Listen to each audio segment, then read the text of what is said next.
ठाणे महानगरपालिकेच्या सार्वत्रिक निवडणुकीनंतर शिवसेनेचे मुख्य नेते उपमुख्यमंत्री एकनाथ शिंदे यांच्या आदेशाने माजी महापौर अशोक वैती, ज्येष्ठ नगरसेवक मनोज शिंदे, माजी नगरसेवक राजेंद्र साप्ते यांच्या पुढाकाराने आजपासून जनसंवादाला पुन्हा एकदा सुरुवात झालेली आहे. सर्वसामान्य नागरिकांचे प्रश्न तात्काळ मार्गी लावण्याची परंपरा शिवसेनेचे दिवंगत जिल्हाप्रमुख आनंद दिघे यांची होती.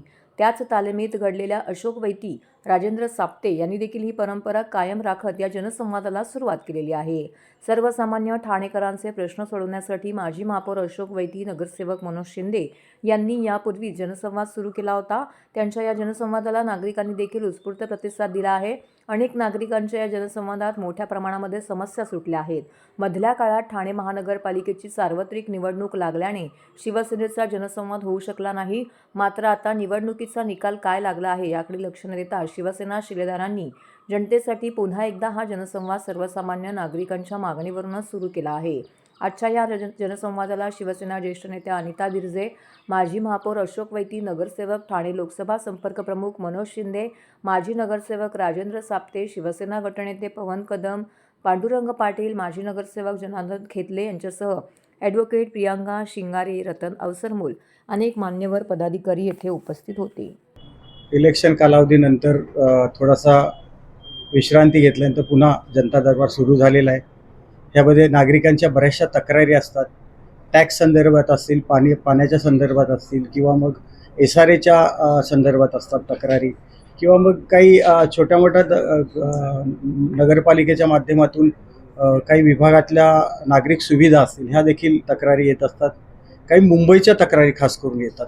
काही मग पालघर असेल, वाडा असेल, मोखाडा असेल, किंवा मग कल्याण, डोंबिवली, अंबरनाथ, बदलापूर, किंवा मग पालघर असेल, त्याच्यानंतर पनवेल असेल, किंवा अशा बऱ्याचशा तक्रारी येतात. ते सोडवणे आम्ही सर्व एकत्र बसून टीम ह्या गोष्टी ऐकतो आणि जे काही प्रश्न आहेत ते सोडवण्याच्या दृष्टीने प्रयत्न करतो.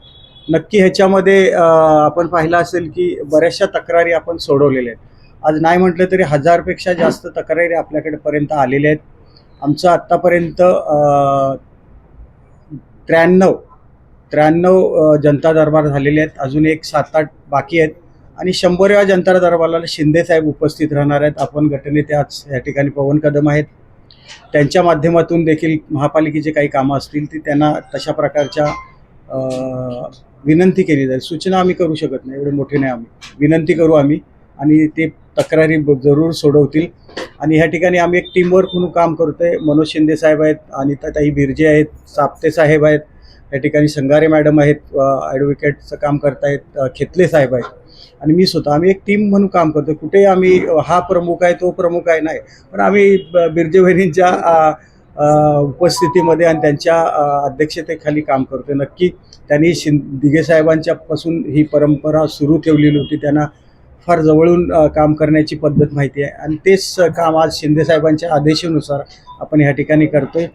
100वा जेव्हा जनता दरबार असेल ह्या ठिकाणी, तेव्हा शिंदेसाहेब स्वतः उपस्थित राहणार. अशा प्रकारची आमची सर्वांची साहेबांबरोबर चर्चा झालेली आहे. नक्की नागरिकांचे प्रश्न आज पाहिला असेल, पहिलाच दिवस आहे तरी पण बऱ्याचशा तक्रारी ह्या ठिकाणी आलेल्या आहेत. बऱ्याचशा तक्रारी आज आम्ही सर्वांनी मिळून सोडवण्याचा प्रयत्न केलेला आहे.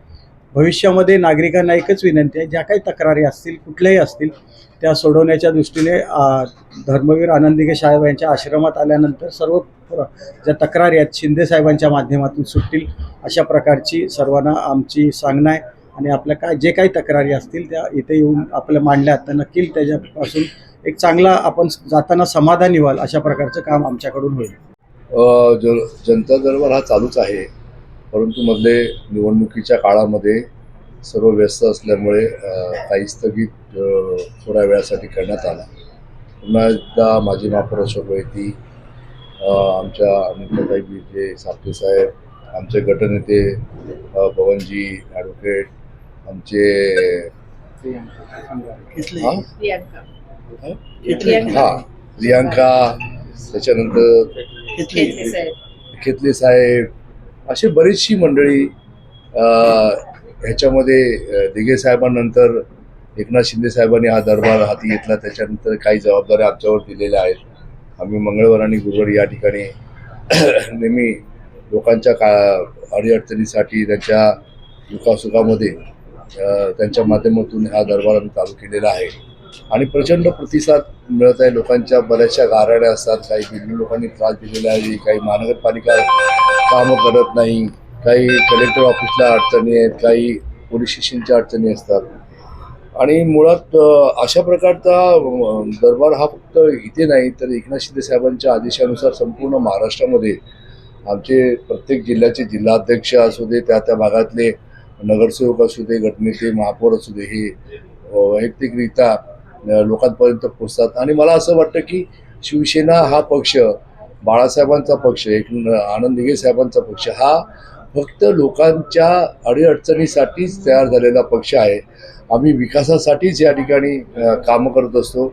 जसे आमचे नेते, सर्व नेते, मंत्री महोदय, आमदार, खासदार देखील तेच करत असतात आणि आम्ही देखील तेच कार्य करतो.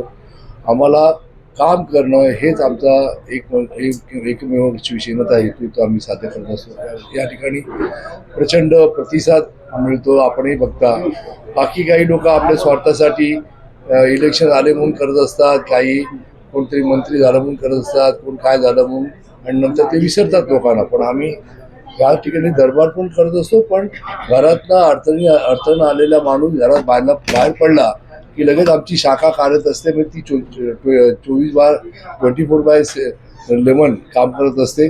त्याच्यामुळे आज संपूर्ण महाराष्ट्रामध्ये नागरिकांचं जे हे आहे, आम्हाला मत आहे, ते आमच्या मागेच उभं राहिलेलं आहे आणि त्यांना एक आधार आहे, तो महाराष्ट्रातल्या शिवसेनेचा आणि आमचे उपमुख्यमंत्री एकनाथराव शिंदे. महाराष्ट्राचे लोकप्रिय उपमुख्यमंत्री एकनाथ शिंदे साहेब यांच्या मार्गदर्शनाखाली आणि त्यांच्या आदेशानुसार आनंदमठ टेंबी नाका येथे गुरुवर्य दिघे साहेबांच्या ह्या आश्रमात गेल्या अनेक महिन्यांपासून जनता दरबाराच्या माध्यमातून नागरिकांच्या समस्या आपण सोडवतोय आणि ह्याचं सर्व नियोजन आमचे शहर प्रमुख आणि ठाण्याचे माजी महापौर अशोक वैती, आमच्या महिला आघाडीच्या अनिताताई बिर्जे, ज्येष्ठ नगरसेवक मनोजजी शिंदे, त्याचप्रमाणे राजू साप्ते, शंगारा मॅडम, आमचे काका खेतले काका या ठिकाणी उपस्थित आहेत. ही सर्व मंडळी या ठिकाणी आपण पक्षाच्या माध्यमातून जनता दरबाराचं आयोजन करत आहोत आणि तुम्हाला आश्चर्य वाटेल की ही परंपरा गुरुवर्य दिघे साहेब असल्यापासून, त्याच्यानंतर रघुनाथ मोरे साहेब आमचे शहर प्रमुख होते, त्यांनी ती परंपरा सुरू केली होती आणि हीच परंपरा आजता काय सुरू आहे.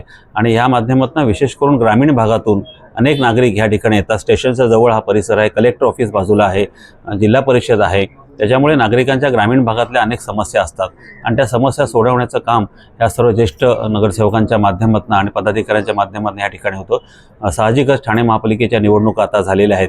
मध्यंतरी 1 महिन्याचा कालखंड गेला, परंतु त्याच्यानंतर महापालिकेत आता महापौर उपमहापौरांचं पण ह्या ठिकाणी निवड झाल्यामुळे प्रशासकीय राजवट ही संपलेली आहे आणि त्या ठिकाणी आता महापालिकेचं कामकाज खऱ्या अर्थाने सुरू झालेलं आहे. त्याच्यामुळे आताच सर्व पदाधिकाऱ्यांनी ज्या पद्धतीने सूचना केलेल्या आहेत की महापालिकेच्या माध्यमातून जी काही कामं असतील, मग ते छोट्या मोठी जी काही कामं असतील ती महापालिकेच्या माध्यमातून एक गटनेता म्हणून माझ्याकडे त्या काही ते जे आदेश देतील, ज्या काही सूचना करतील त्याचं निस्सरण करण्याची जबाबदारी ही पक्षाचा गटनेता म्हणून मी सांभाळणार आहे. आणि ह्या ज्या काही समस्या आहेत नागरिकांच्या, तुम्ही बघत असाल की अशी वर्दळ दिवसभर आपल्या जिल्हा शाखेमध्ये ह्या ठिकाणी असते आणि मला खात्री आहे नागरिकांना ह्याच्या बाबतीत चांगल्या पद्धतीने दिलासा मिळेल, एवढंच मी ह्या प्रसंगी सांगू इच्छितो. पुन्हा जनता दरबार सुरू काय?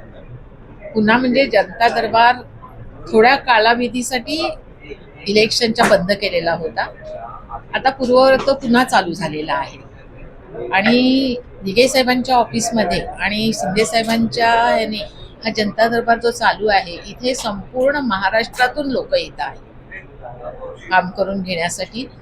आणि ती आमचे अशोक वैती साहेब आहेत, शिंदे साहेब आहेत, साप्ते साहेब आहेत, नंतर कदम साहेब आहेत, आमच्या प्रियंका मॅडम आहेत, खेतले साहेब आहेत, या सगळ्यांच्या मदतीने अगदी व्यवस्थित हा जनता दरबार चालू आहे. हजारो लोकांची इथून कामं केली जात आहेत आणि हा असाच पुढे चालू राहणार साहेबांच्या ह्याच्यात.